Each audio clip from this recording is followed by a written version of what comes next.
wanin nong sin na sana khopi gil dang sa na sa kiseilou namun chate Bible amin sung ho sol sa ho pakai Krishna mel dengum imu na diu ko nai na Vangam khopi a pengthah jouse se chen hom dio hi wanin no inpi kanei tai keiman Chuche khopi chu pakai se mahi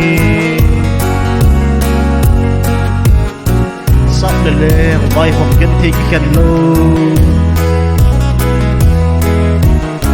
oh chumun achun thazan leng inge Vangam khopi a inoplen Vangam khopi a inoplen dingu Cholna umtalou Cholna umtalou thina umtalou san jong kiseilou khenna kiseilou khenna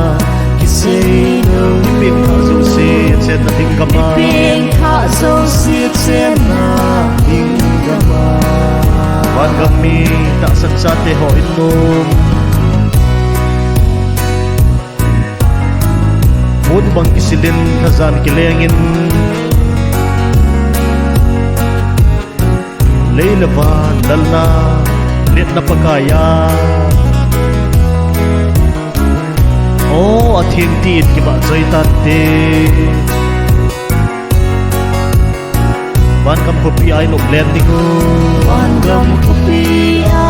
inoplen dingu Cholna umtalou Cholna umtalou thina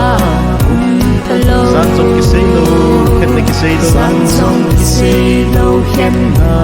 kiseilou pengthah jouse chenna gam'a pengthah jouse chenna gam'a mi sang som sang za la pakai dia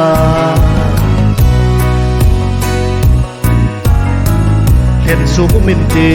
juga mahlung dingin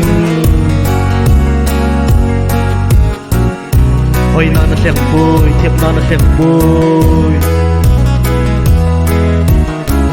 oh mi pengthah te juga mi lu di amen hallelujah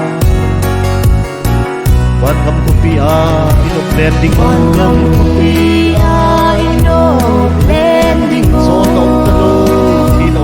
Cholna umtalou thina umtalou san jong kiseilou khenna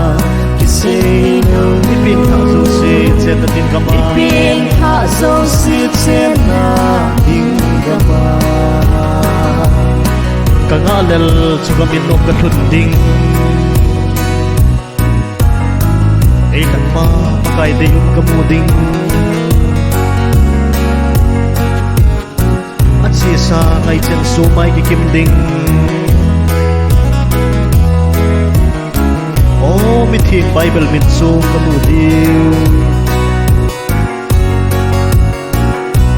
Vangam khopi a inoplen Vangam khopi a inoplen dingu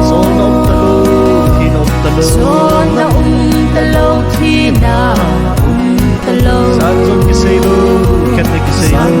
kiseilou khenna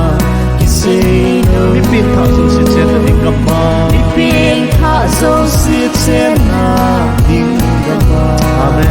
hallelujah Vangam khopi a inoplen